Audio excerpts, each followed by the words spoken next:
Hello, happy Tuesday, and welcome to the Gagootz Show. Tonight I'm solo. Nicole had an emergency, but one of those good, happy emergencies. Her cousin went into labor, so I thought that's great because it's just before the Labor Day weekend, so she beats the rush. And so our guest and my co-host for today will be Stevie GB.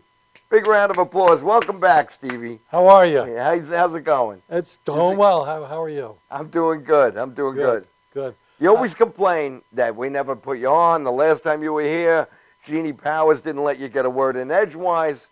So now, look, tonight you're the co-host. I'm the co-host. I'm thinking maybe Nicole doesn't like me or something because, this is the second time. She was supposed to be the host last time, and it was No, Jeannie? she wasn't. Last time, Jeannie, because Nicole was taking a class. Oh, but okay. Talia Gill was supposed to come on the show. Right. And she dropped out at the last minute. Yeah, as soon as they find out Stevie the Stalker is here. But anyway, I just want to say, Nicole, I'm very happy. I think it's great. Congratulations to your cousin. And she has a very close family, as she mentions on the show all the time. Apparently. That's good. really cool. It is. Very nice. That's very nice. My family, it's like all grudges. There's a lot of grudges, and we're really good at holding grudges. I even held a grudge. I'm so good at holding a grudge, I didn't talk to myself for 2 years. That's how good. That's about it. You never use that one, do you? No, I'm not going to use that one. No, it's obviously not a good. So you're doing great on the comedy circuit on Long Island. You're doing good. I am. I'm doing okay. Our viewers may be wondering that this is a show you're doing with Caroline Ray. Yes. So the camera will come on it in a little while. Yes. We're doing. It's Goomba Jonny. You know Goomba Jonny. Yeah, Goomba Jonny, right. Years he was in the radio, and he's a comedian, good friend of mine, just a all-around great guy. And we decided we were going to start our own production company and do some comedy shows. But we want like high quality. So we want to get some good headliners. And Caroline Ray, Caroline Ray. We're talking to some other ones. And we're doing it at a really nice theater in Port Washington. The Landmark Theater holds about 450 people. Wow. So it's a big show. This is pretty high quality stuff. So it's you, Goomba Jonny, and Caroline. Goomba Jonny, Caroline Ray, and Talia Reese is going to be on the show. Oh, Talia Reese is going to be on She's a great neck Jew and a lawyer, so I figured we'd get, she's probably got at least 3,000 friends that she can invite.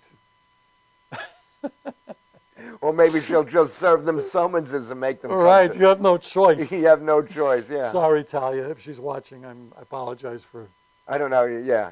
Talia, if you're watching, no disrespect. Thank you, but... So glad to have her on the show.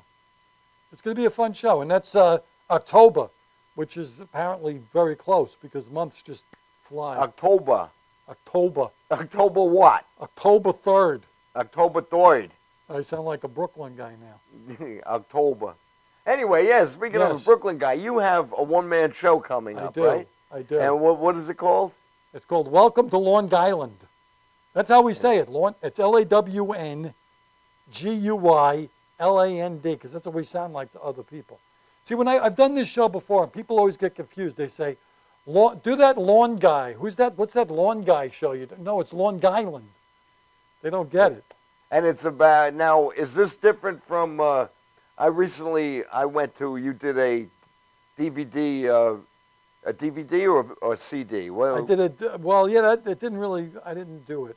I did it, but it's not coming out like I wanted it to. No, you don't like it? That was called So This Is My Life Now, which is similar. That was just me. That was just stand-up. Welcome to Long Island is my real life story, moving from Brooklyn at 14 years old to Long Island. So it's different from your act? Well, there's elements of my act in there. Of course. But, it's more of a play. Because I come out at the beginning and I'm like, it takes place on my front lawn and I'm raking the leaves. So I'm a typical suburban guy raking my leaves and like, this is what happened. I was a kid in Brooklyn having a great time, and now here I am in the suburbs. It's supposed to be like the American dream, owning a home in the suburbs, but it's a nightmare.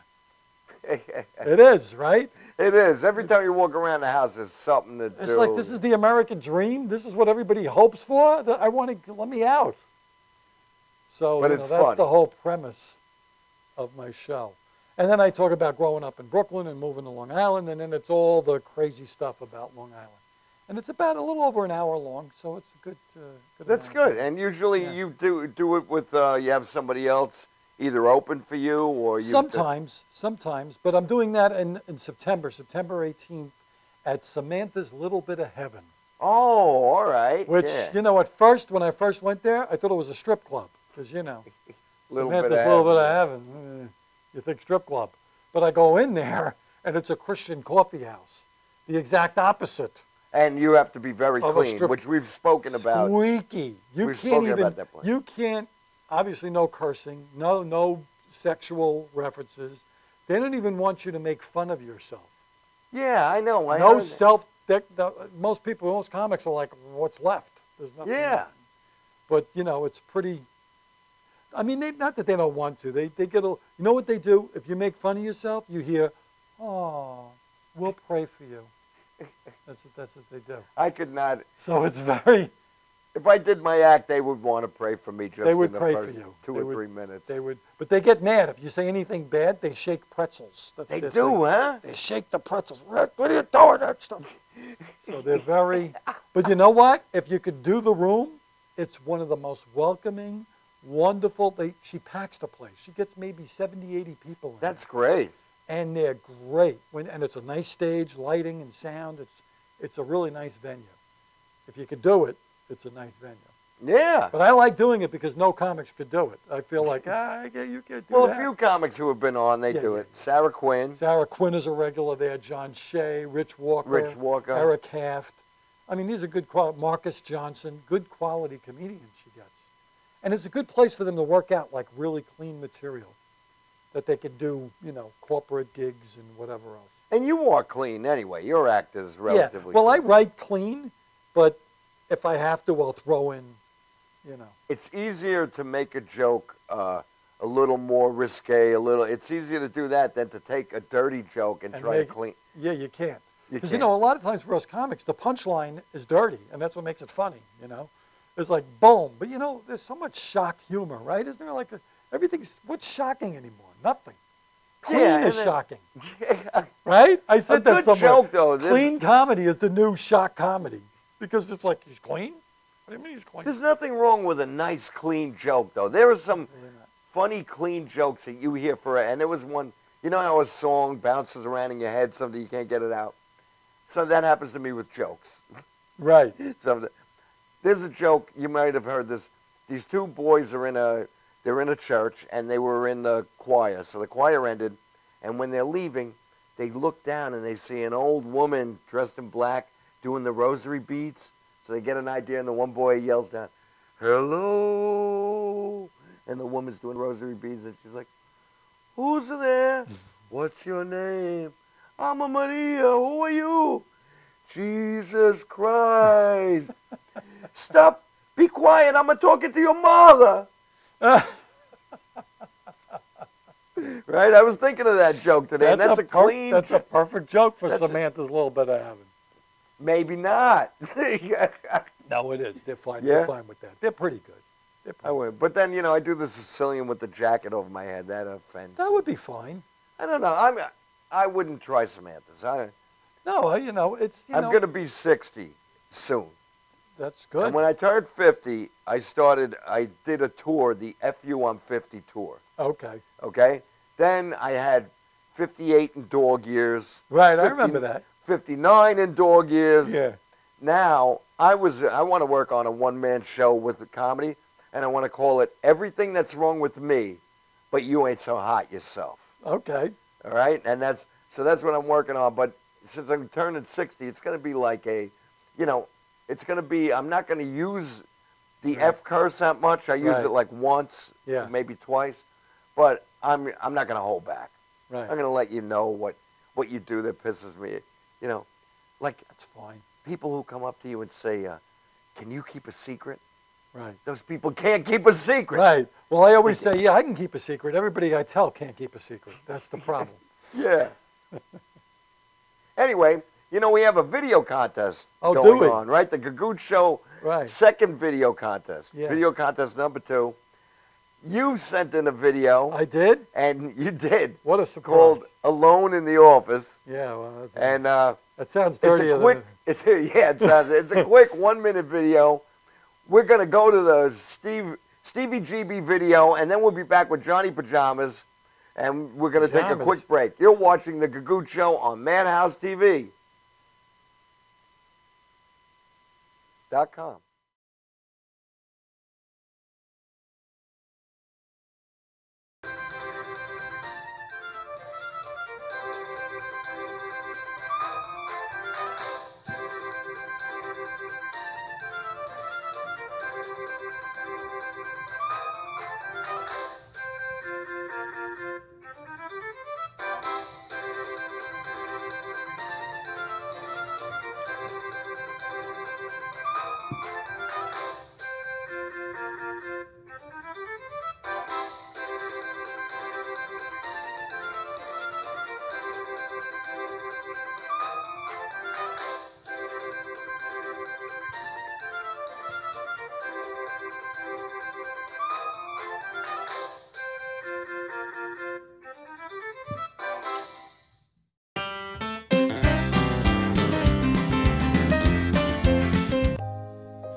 My name is Dr. Robert Brevard. I'm here for Multi-Medicine in Westbury, New York. We're located at 1065 Old Country Road, Suite 214. Been here for about 15 years. The practice has medical doctors, physical therapists, chiropractors, acupuncturists. We also do pain management, and we have orthopedists on staff. Here at Advanced Multi-Medicine Rehabilitation, we've got physical therapists on staff who treat an array of conditions, from neck pain to back pain, shoulder pain. We treat carpal tunnel. We treat a lot of car accident patients, slip and falls. We treat patients with knee injuries, with ankle injuries.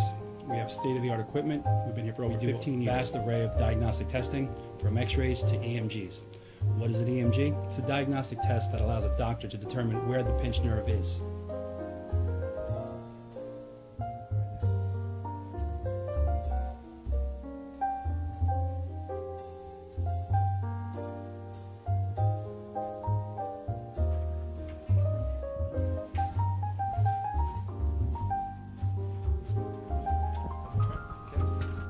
Cora is a physical therapist at Advanced Multi-Medicine and Rehabilitation. She's working on Stephanie, who was involved recently in an automobile accident. Stephanie has tight thoracic and cervical musculature, and Cora is doing some myofascial release work and some therapeutic stretching, doing it to help her with her pain. Vicky is also a patient here at Advanced Multi-Medicine and Rehabilitation. Vicky is now working her leg muscles, specifically her quadricep muscles, trying to strengthen them after an injury she sustained.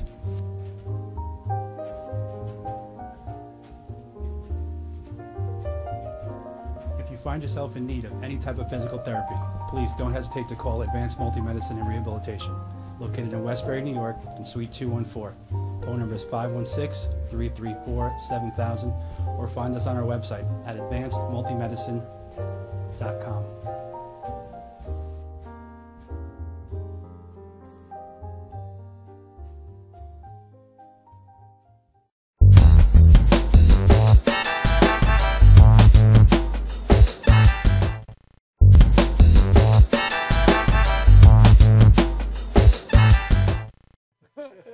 And we're back. We're back with the Gagootz Show, and I don't know if I mentioned Johnny Pajamas was our guest.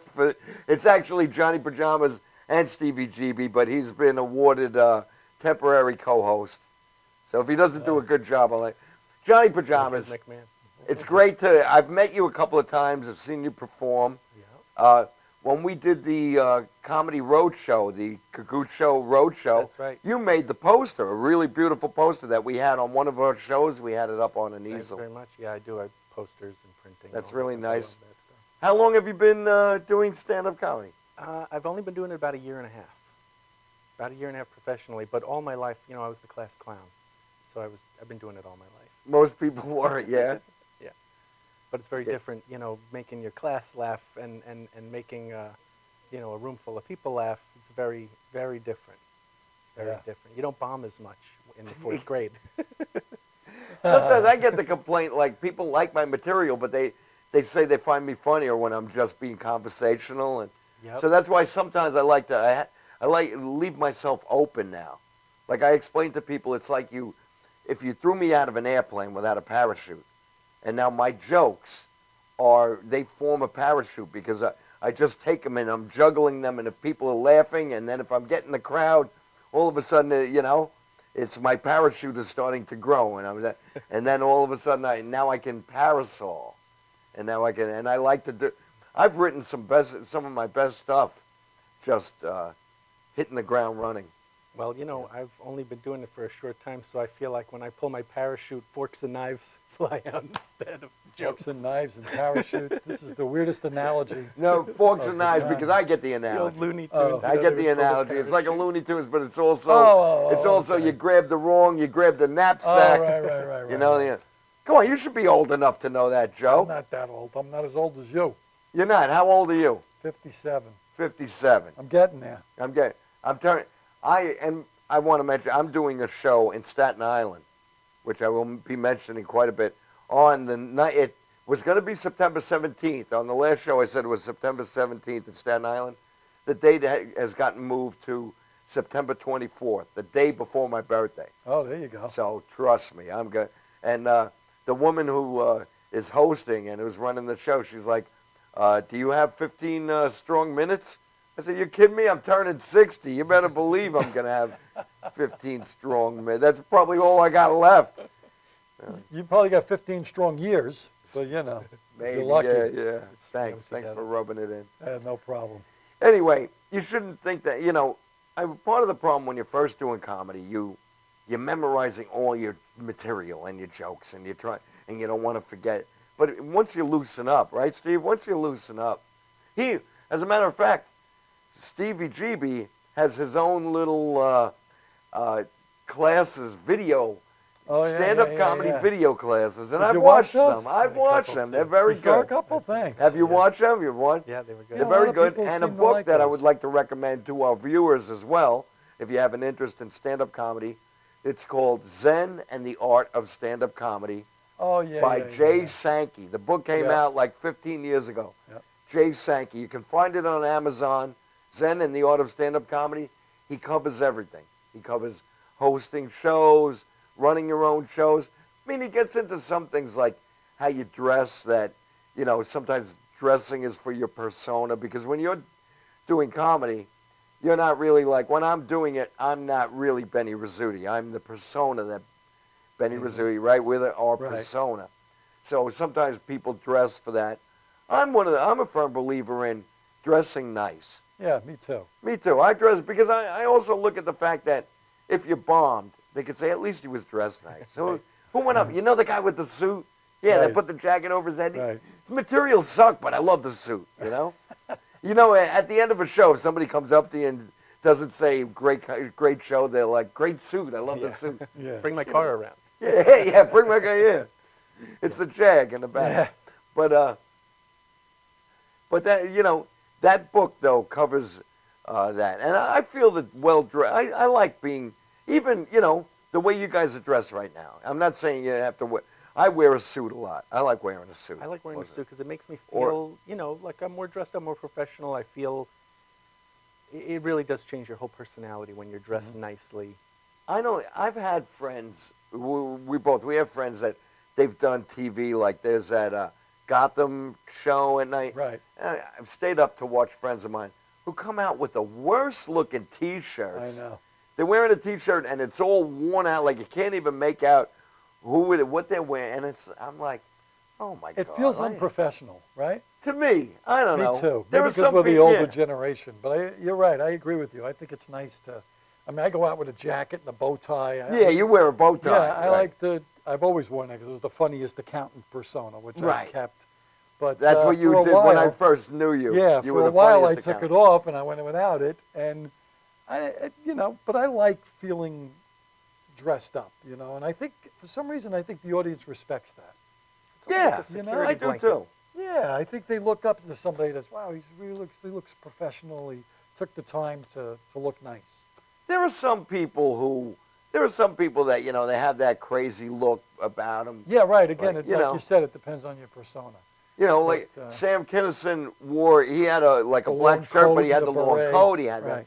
But you know, some people they had Marty Allen. I was thinking of Marty Allen because I see Allen with the pictures hair. with the hair, right? And he had a thing he used to say. I forget he had a saying, but we're saying some people you probably don't even know who Marty Allen is. It's like Joe Capella. You know Joe Capella? Yeah.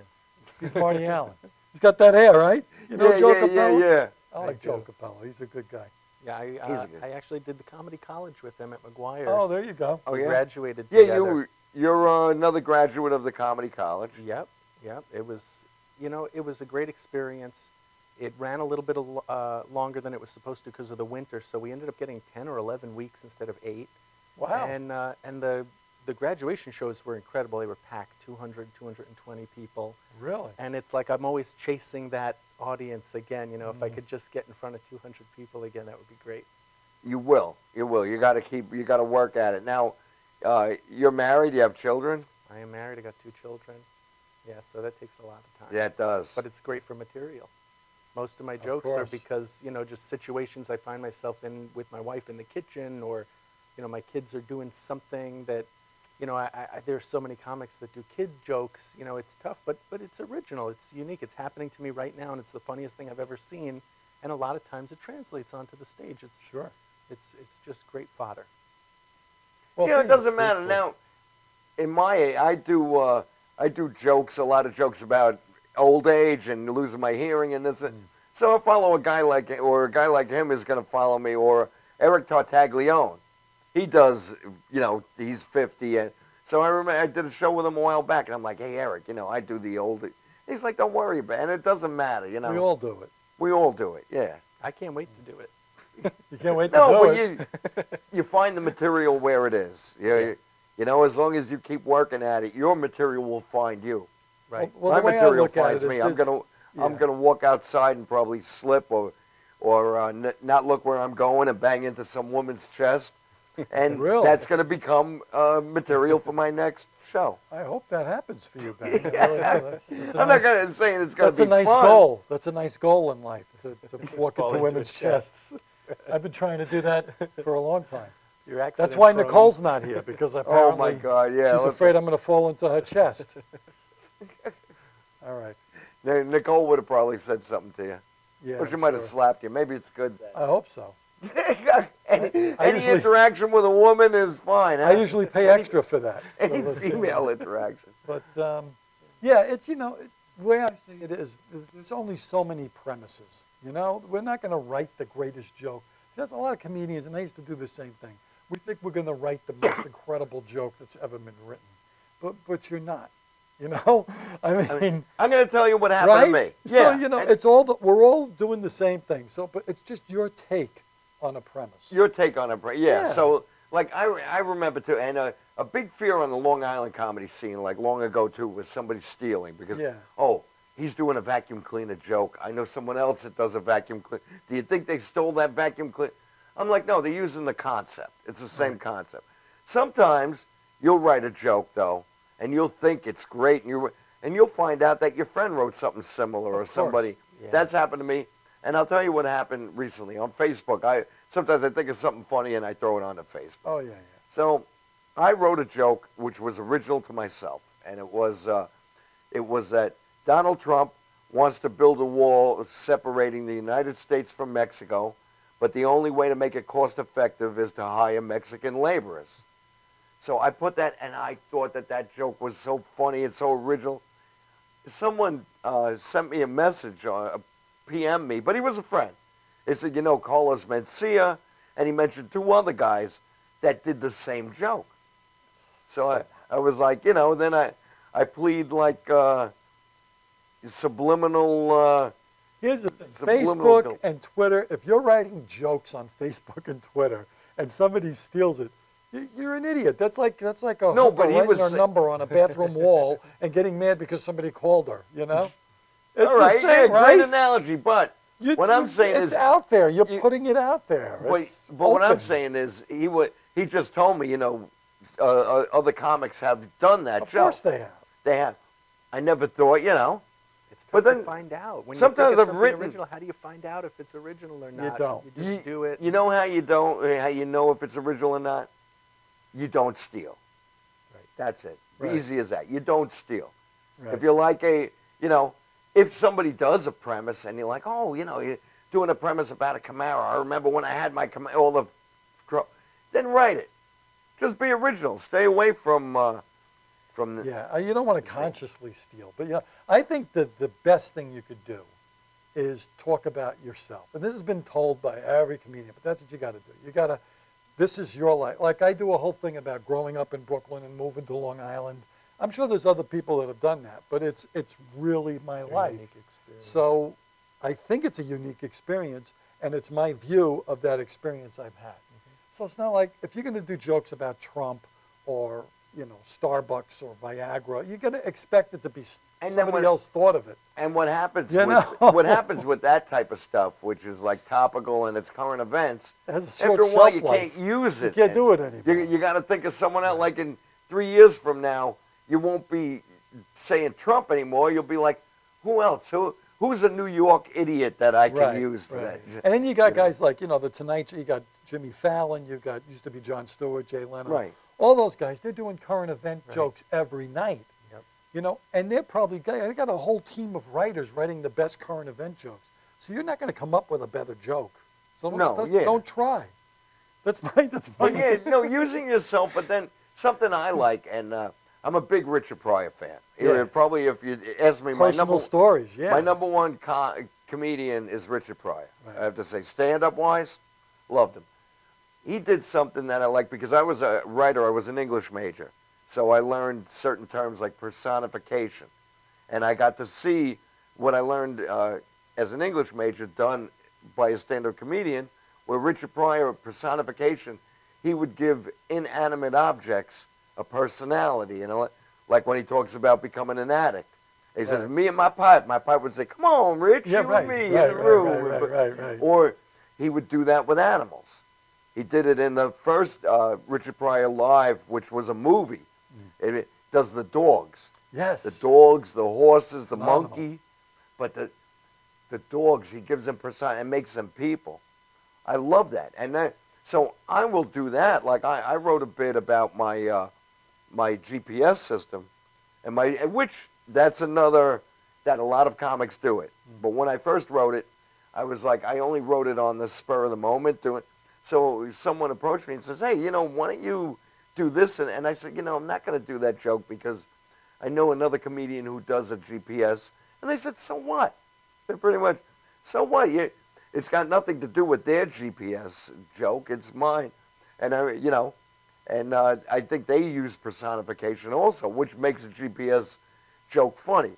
Because sometimes when a lot of younger comedians don't understand either, you think some of the stuff you wrote are jokes because people are laughing, but you wrote concepts. Right. Am I correct? It takes a while. Yeah. It takes a while to realize that, when I wrote and what people are laughing at, I could actually make it funnier. And I've had professional comics come up to me with jokes I said, and they would turn around and say, you got to add this or that.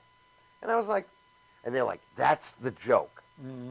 You're going to the joke. You're not that's the joke. Do that. And they're right. Mm-hmm.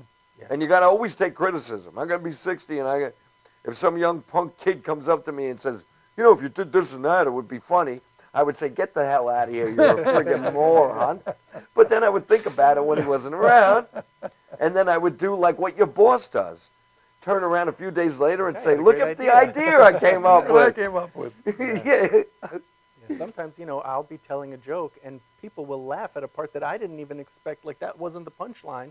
And I don't understand the psychology of it yet, where, I always get a laugh now at that spot, and I have no idea why. Do you record yourself? Always.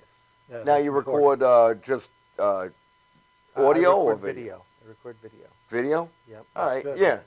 I used to record audio all the time. I was big with audio with a cassette player, and I'd listen to it over and over again. I'd try. And then, I'd take the criticism too, but I'd listen to it. And sometimes you got to take, because I hate if I tell somebody who's new and I tell them, I think it would be funny if this, and then they go up there and they do the same thing, or then they're like, so what do you people want to talk about? Yeah. Or they go and pull the list. I hate the list. Yeah. I hate the list. Yeah. The list is okay if you go for a drink of water and, you know, you look down without anybody seeing. Right. And you say, we're going to take a quick break. We're going to take a quick commercial break, and we'll be right back. You're watching The Gagootz Show on Madhousetv.com with Jonny Pajamas and Stevie GB.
Galaxy Luxury Coach is a full-service limousine and party bus company.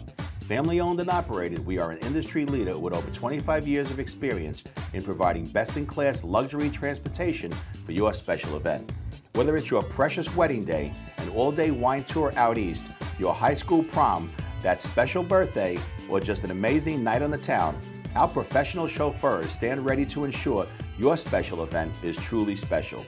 Galaxy Luxury Coach has one of the largest and modern party bus fleets in the New York area. Our party buses are simply nightclubs on wheels. Concert sound systems, light shows, lasers and strobes, multicolor LED lighting brilliantly lights your party bus inside and out. For corporate and more laid-back events, we will cater to your specific needs and requests. What sets Galaxy aside from all others in the luxury transportation industry is our attention to detail in customizing our services to your special event. At Galaxy, it's all about you and your guests. Galaxy customers return time and time again because they know they can trust Galaxy to help deliver those lifetime memorable moments. Step aboard and let your Galaxy experience begin. Galaxy. What are you looking for? You don't even know that. You're on the ball list, so you can't even answer. I'm asking you about it. You gotta be highly skilled. You gotta be highly skilled. You understand that? Are you well versed there? Are you very smart man? Hit me with some funny shit. My shit's twisted. Tell me something. What do you have right there? That's awesome. Well, that's a big. That's nice. You know damn well. That's awesome. That's awesome. Sir, are you interested in twisted talent? Yes, I am. Sure. See you guys. That's twisted. That's talent. You see what I'm saying? You understand me? And if you can't whip out answers like that, that man is liable to during a commercial break punch your fucking mouth loose. You understand me? Time is up, sir. You understand me? You're on. You're the man. All right, give me your name now. I'm sorry. My name is Willie. Willie, where you working at? We are twisted. We are awesome. Love it. Can you repeat that question again?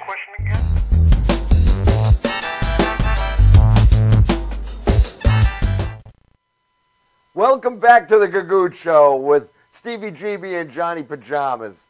Hello. And you know, there's a question that I know our viewers, if they could call in, they would ask, how did both of you guys get your names? So we'll start with Jonny Pajamas.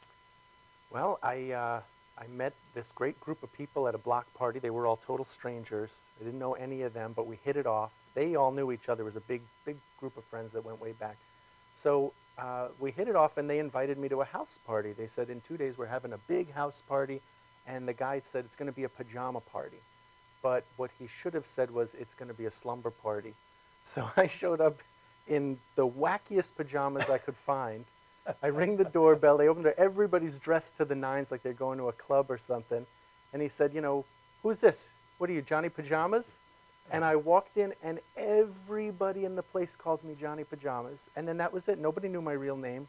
And from then on, for years and years, they called me Jonny Pajamas, to the point where if I called one of them and, you know, said, oh, can I talk to Jeff? Tell him it's John Portnoy. He would say, who the hell's John Portnoy? I don't want to talk to John Portnoy. I'd say, oh, no. Tell him it's Pajamas. And I started answering So to your real it. name is Portnoy? My real name is Portnoy, but That's so funnier many than complaints. Pajamas, I think.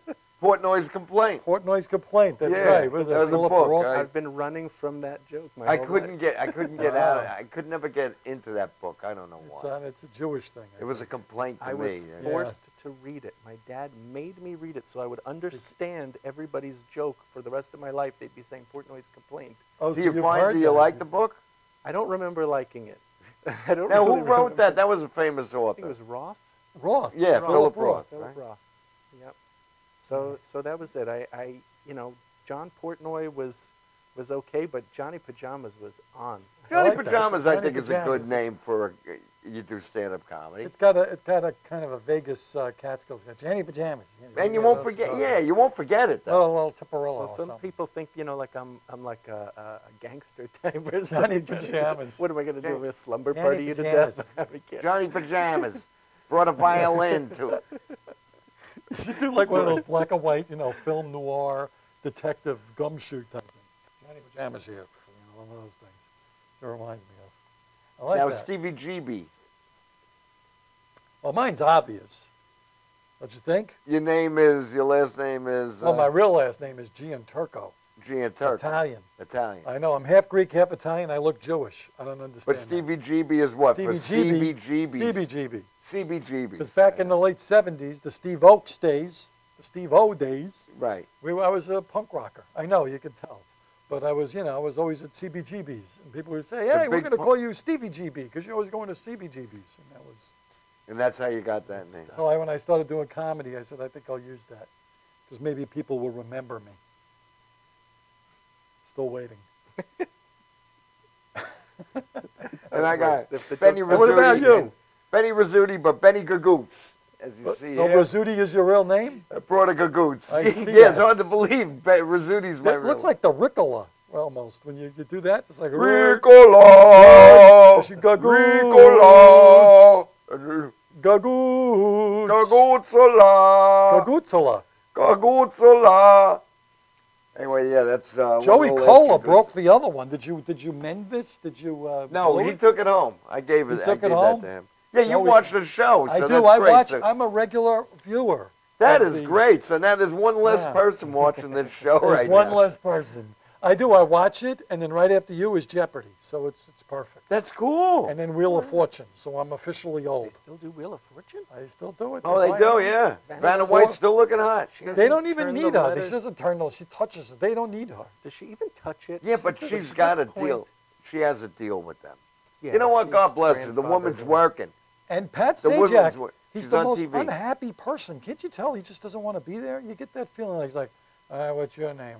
He just doesn't I wanna don't be watch those shows. Well, I they do. used to have it where you would win a certain amount of money and then you got to buy go shop stuff in the stuff. shirt. Yeah, Right, that right, was the right. best part. Ever Yeah. since that, yeah, Pat Sajak doesn't want He to. doesn't care. He had a failed talk show. He's probably still bitter over that. I remember that. He went in a Shark Tank. They put him down in a cage and Yes. he was doing all kinds of crazy stuff. And then he went crazy on Twitter. He became like this super conservative guy. He is on Twitter, yeah. He's on Twitter. People should stay away from Just Twitter. don't- Celebrities should just just stay don't. away from Twitter. Don't. Because they say something stupid. I mean, the problem with this media stuff that we have now, the social media and all these It's too social much. things, is it was the same thing. I used to go to like lectures and I used to go see authors talk, and then they would do a Q&A. And you'd always have the few people who asked a stupid question, and you're all saying to yourself, they just love the sound of their own stupidity. They love the sound of their own idiocy. They're morons. They're friggin' more. And now you see it's like a moron plantation on Twitter. Oh, yeah. Twitter is like a moron farm.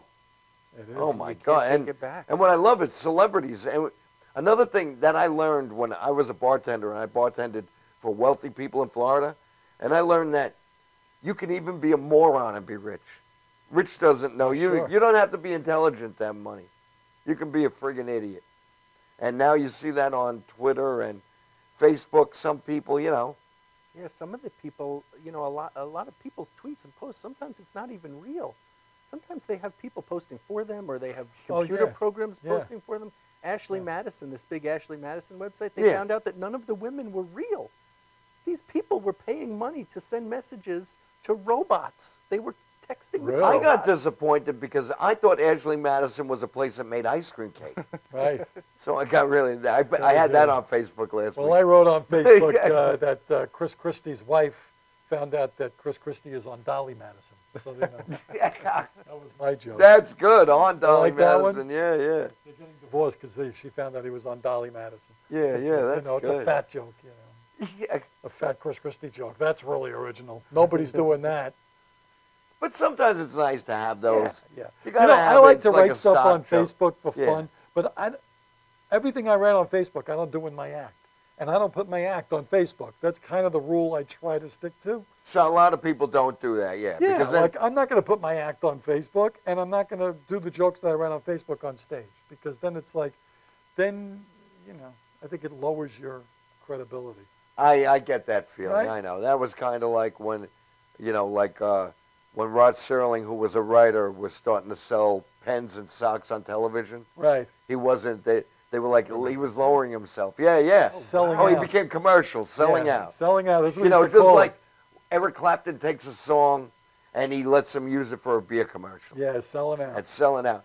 And since we all love music, we were talking Yeah, before big we left. music fan. So, and you're talking about punk rock. Yeah. Lou Reed, okay? Lou Reed. I love Lou Reed. Me too. I loved him. Even though, you know, I'm a Zappa fan, I heard Lou did some Zappa bashing. Not that happy about that. Yeah. But he bashed everybody anyway. He did. He called Bob Dylan, and before they became friends, said Bob Dylan wrote marijuana music, right? He wasn't too far Lou off. Reed was writing heroin. Lou Reed was writing heroin music and He morphine. hated the Beatles, too. He was an idiot, but I loved him. I know. I loved his songs. He wrote some Yeah. great albums. But anyway, what I was saying about Lou Reed was Mr. Anti-Establishment and everything, right? That man died almost $1 billion. He was a multi-millionaire. I couldn't believe the amount of money he had.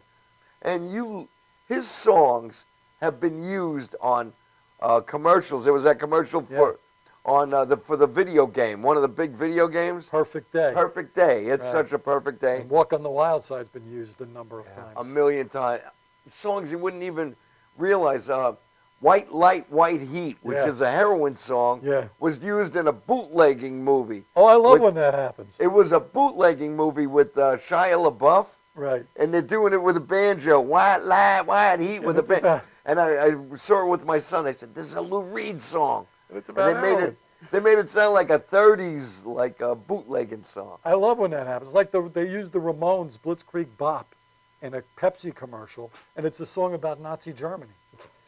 It's like they're dancing in the Blitzkrieg Bop while they're shooting people in the head. That's the whole song, and it's in a Pepsi commercial. I'm like, do they know what the song's about? And Perfect Day. Yeah. Susan Boyle sang that a Oh, few years ago she butchered it. on the Christmas year when they did the tree lighting. Yeah. And she sang it. And Nancy, my wife, turns around and says, "Oh, what a beautiful song." I said, "It's not a beautiful song. It's a Lou Reed song. It's about two heroin addicts that woke up and they're walking around the park. That's why it's a perfect day. Because they didn't drop dead of an overdose and they're walking around the park looking for more drugs." That's exactly That's what right. it's that. And she's singing it for a Christmas tree lighting. Such a perfect day. She made a Christmas song. It's such a perfect day. The song's about heroin addicts Like 90% of Lou Reed's songs were about heroin addicts, I who think. committed suicide. Berlin. There was an album, Berlin, Oh, God. which was Lou Reed's version of Sgt. Pepper's Lonely Hearts Oh, Club. my God, that album Lou is so Reed depressing. wanted to do a concept album like Sgt. Pepper and got musicians from everywhere. And the song is about these two people who fall in love, become drug addicts. They take her children away and she slits her wrists on the bed, and that was the end of the concept album. It's very nice. That's Very- actually, they're going to be singing that at the tree lighting this. Yeah, with Susan Boyle is going to be Caroline singing and Susan Boyle. Yes. Caroline Says. Caroline Says. And that album, then they tried to turn that into a play. Yes. Really? Who's going to go? Like I said, I like Lou. But I do feel, and I wrote this on Facebook, and I got a lot of response.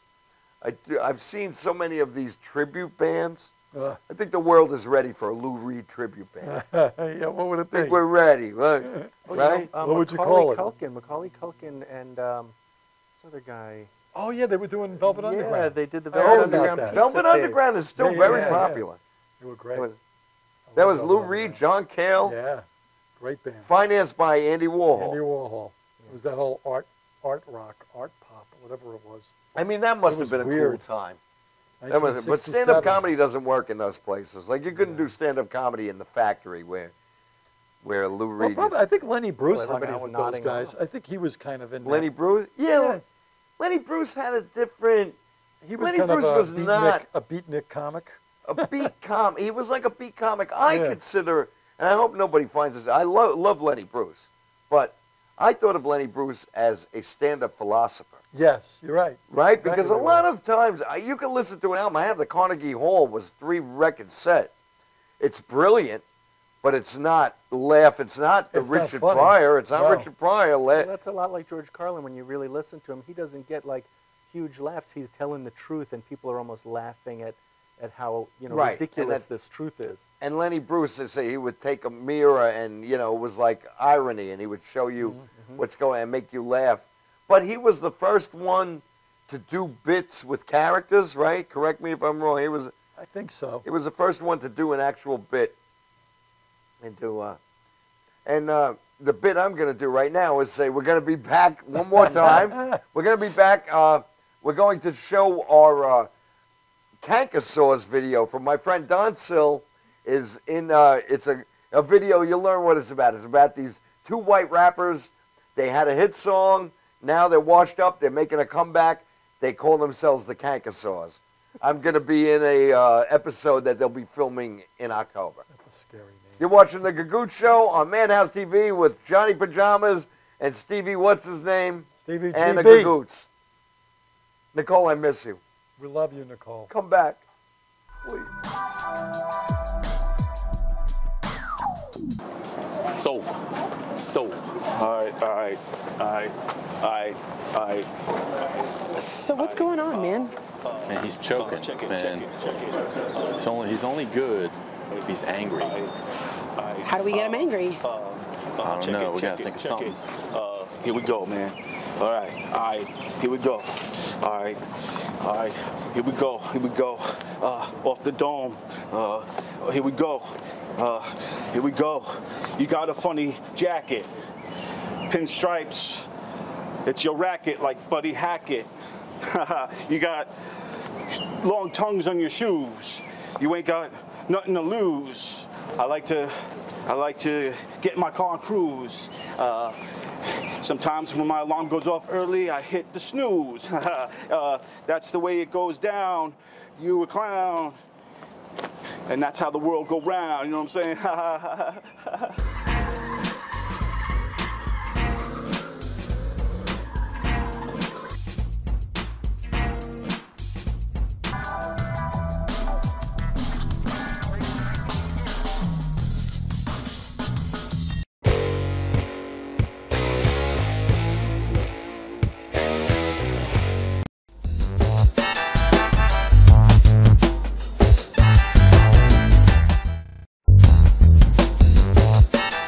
All the candles are blown out after the last toast of the night.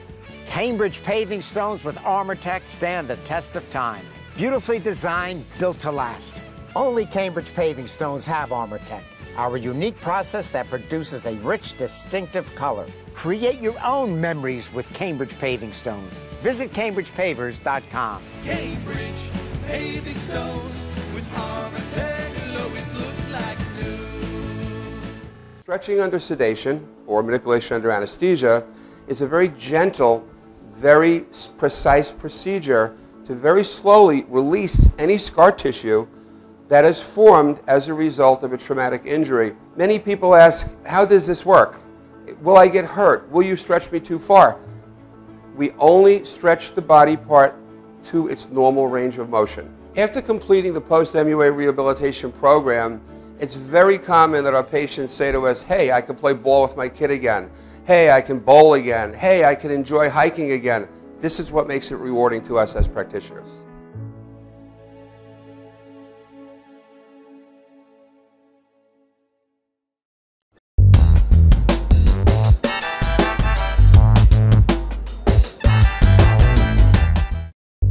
Chuck E. Cheese. I'd rather be anywhere but here right now. If you were an idiot, that would be a step above on your intelligence scale?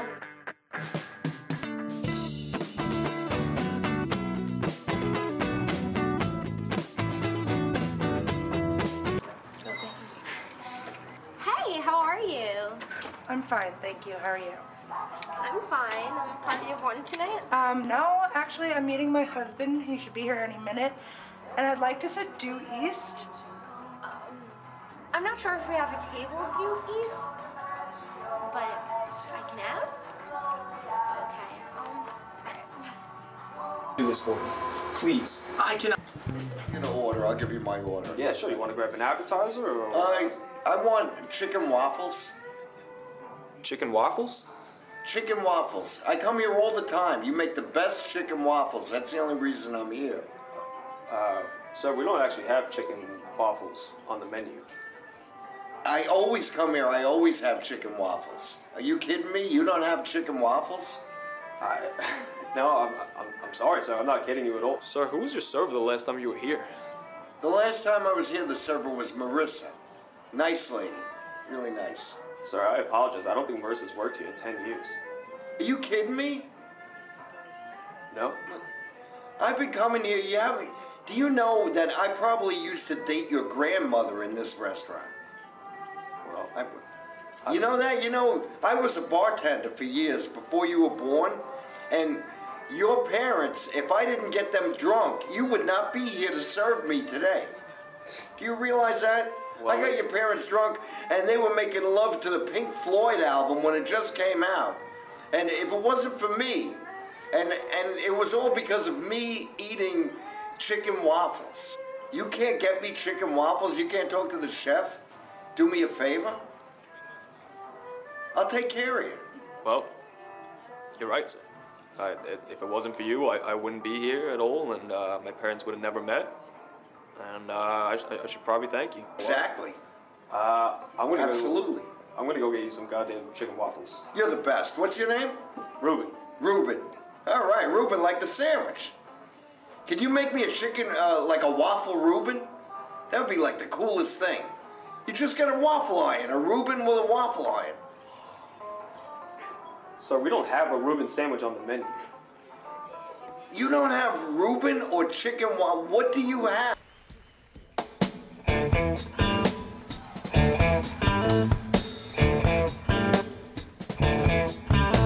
When I get over this mountain, you know where I wanna go.